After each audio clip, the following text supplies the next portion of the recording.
Hey guys, welcome back to my channel, and today I thought I'd do a bit of a more fun, more story-like video because I haven't done many of those on my channel, and I decided to do it on Angel's adoption story because Angel's adoption story is a little bit crazy.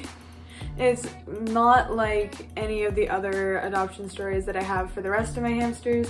Angel's was particularly weird and crazy, so I thought why not share it with you guys. So as many of you know, if you have been on my channel recently, Angel actually passed away about a month ago, and since I started my YouTube channel while I still had Angel, I never had the opportunity to share her adoption story with you guys because she was already here when I started my channel, and I just sort of didn't think that it was necessary.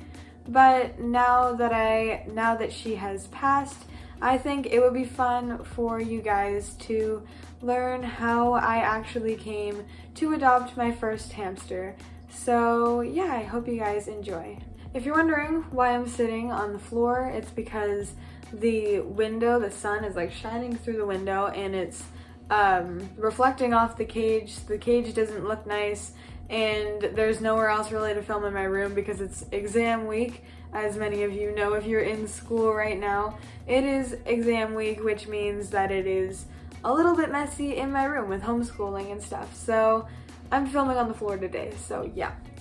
So it all started when I was in about grade 5, grade 6, so about a year before I adopted Angel, and I was obsessed with wanting to own my own animal. I wanted to have responsibility over something, and we had Cooper at the time, but Cooper was, he was a little bit older. He's not as old as he is now, he's very old now, but he wasn't a puppy anymore, so he wasn't as fun as an 11-year-old girl would want an animal to be, and I just thought it would be nice to have an animal of my own.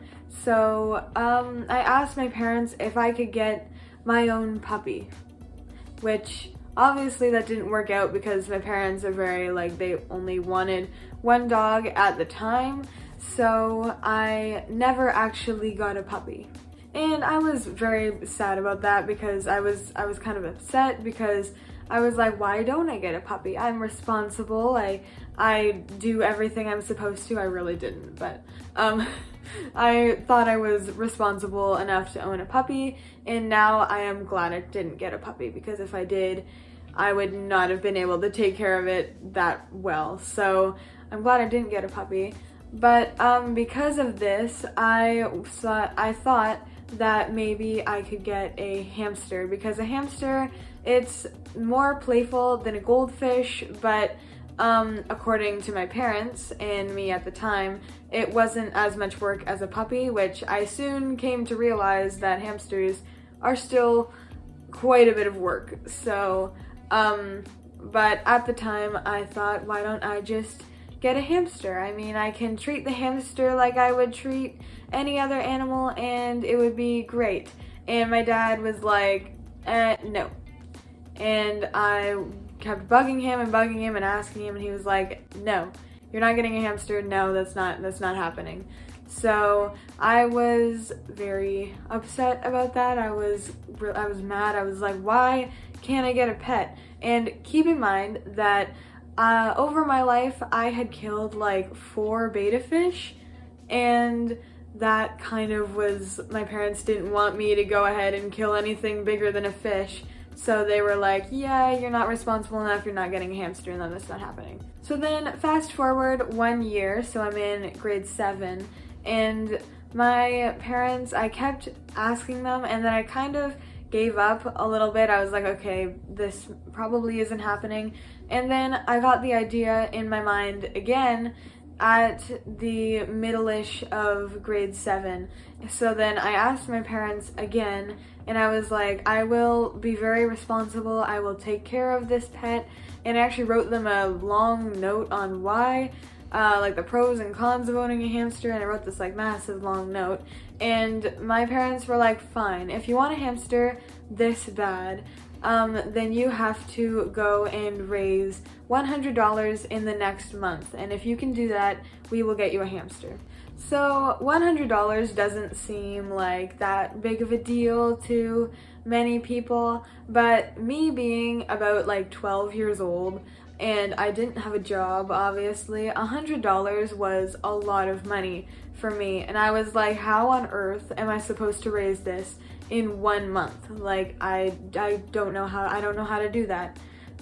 So my brother actually ended up helping me, and my brother is younger than me, so it was me as a 12-year-old and my like 8-year-old brother, 8-year-old brother, trying to raise enough money for a hamster. So trying to raise $100 in the course of 1 month.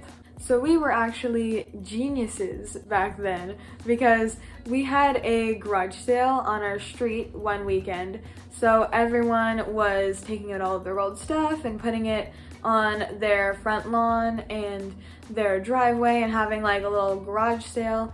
And it was basically every single person on our street was doing that. So everyone was kind of walking around, and it was really hot that day, so everyone was very hot and sweaty and thirsty. So me and my brother actually put together a lemonade stand, and we sold $1 per 1 cup of lemonade. So if you got a cup of lemonade, you had to give us $1. And by the end of the day, we actually ended up making about like $53, which was over half of what we needed. So we were like, this is insane. We made over half of what we were, what our goal is in the course of like a few hours. So my parents were like, oh, maybe they can actually pull this off. So then I ended up raising the rest of the money through doing like chores around the house, like washing the car and doing the dishes and all of the stuff that I was able to do back then. And I ended up raising $100 in like 1 week, which was very surprising to my parents. They were like, whoa, you just raised all of your money in 1 week. We thought you couldn't even do it in 1 month. So they ended up saying, yes, you can get a hamster. When the time is ready, we will take you to the pet store, because at the time I was going to get a hamster from the pet store. We will take you to the pet store and you can get a hamster. So over the course of that week and a half-ish period of time, I was searching through YouTube trying to get all of the information on how to care for this hamster, and I actually stumbled across Hopping Hammy and Victoria Rachel, which I am so glad that I did, because if I didn't, I would have probably gotten my hamster in a critter trail, normal pet store cage, which is not safe. So me and my brother were literally binging Hopping Hammy and Victoria Rachel the entire week and a half-ish that we didn't have a hamster. And I learned so much through Victoria Rachel and Hopping Hammy. I learned so much. I didn't have the space in my room to get a full-on massive enclosure, and my parents were a little bit like, that is ridiculous. You are not getting some massive crazy enclosure. I mean, it's just a hamster, right? So I was younger, so I ended up agreeing with them, and I didn't get some massive cage beforehand, which I seriously regret, but I didn't end up doing that, and I ended up getting a cage from the pet store. So the day of, it was, like I said, it was a week and a half-ish later after I raised the money, and it was just a random Tuesday. It was May 21st, 2019, so the day that I adopted Angel. And I was planning on adopting a hamster that weekend. So I was not planning on getting one that day, but I was planning on getting it the weekend after that Tuesday. So I was at school, and my French teacher came into the room, and she told us and she told us to follow her. So she told the whole class to drop their things and go with her, and we were all like, what's going on? Are we having a fire drill? Like, what's going on? And it was actually the day of our grade 7 inoculations. So at the age of 12 in grade 7, I don't know if they do this in other countries, but we were supposed to get our vaccinations just for that age. So there were people who went to our school with the needles and all the stuff, and we had to get our shots that day. And it freaked everyone out because the teacher thought that she didn't want to make everyone nervous, so let's just throw it all on them at one random point in the day. And we were all like, what the heck is going on? So we went into, so we lined up in front of this soundproof room that they usually use for the piano lessons at my school and guitar lessons and stuff.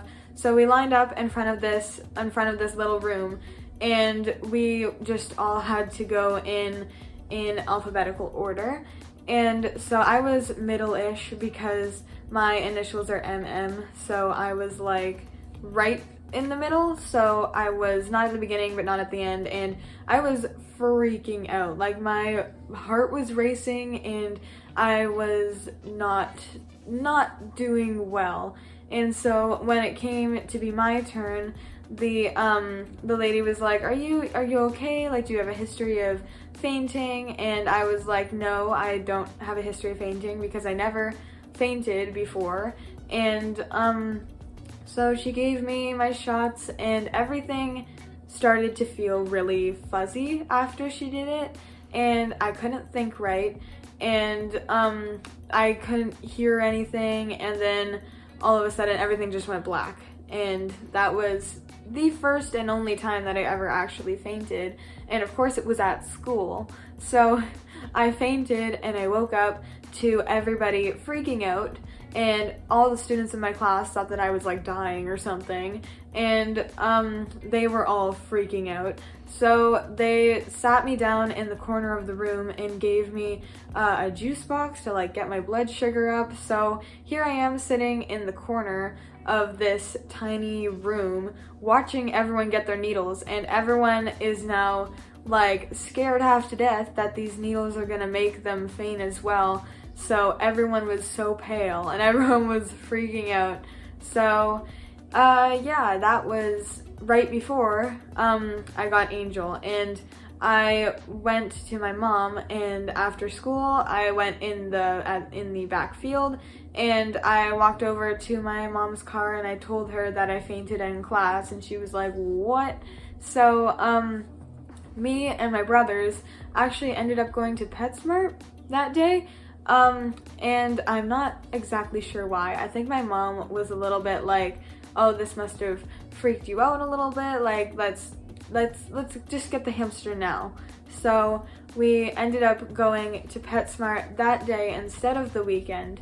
And this is just a little disclaimer that I don't support pet shop hamsters anymore. I haven't done that since I got Sugar, and I actually made a video a few months ago, a few years, months, something like that, ago, where I explained why you shouldn't get your hamster from a pet shop. So I will leave that up in the corner. I don't know which side it is, but I will leave that up in the corner.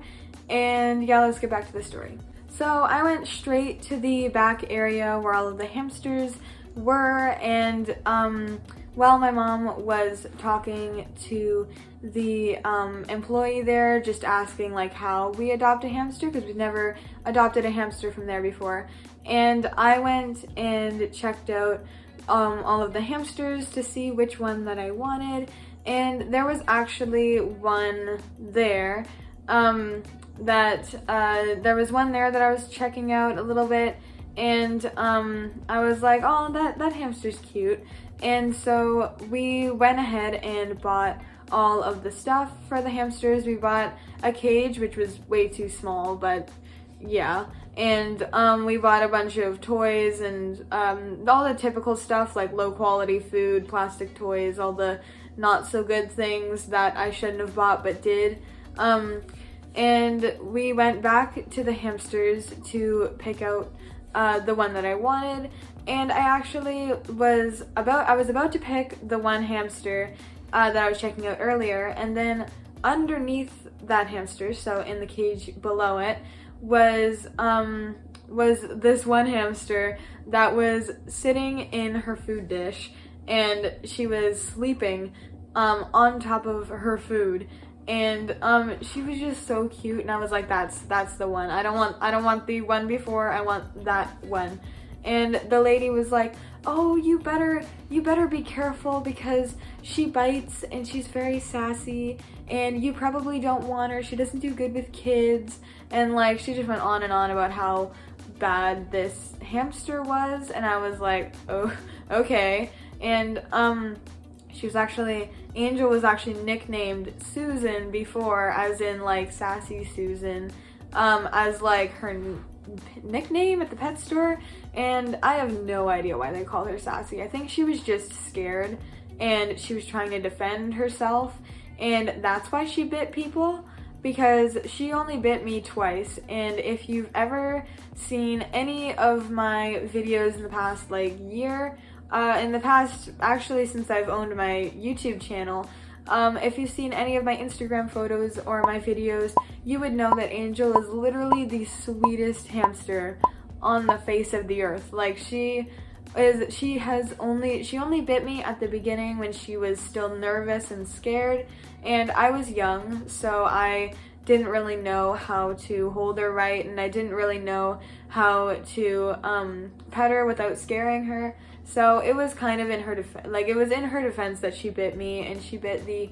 employees. But once she got good care and a lot of love, she actually ended up being like the nicest hamster ever. So yeah, she was called Sassy Susan, and yeah, that's just a whole other thing.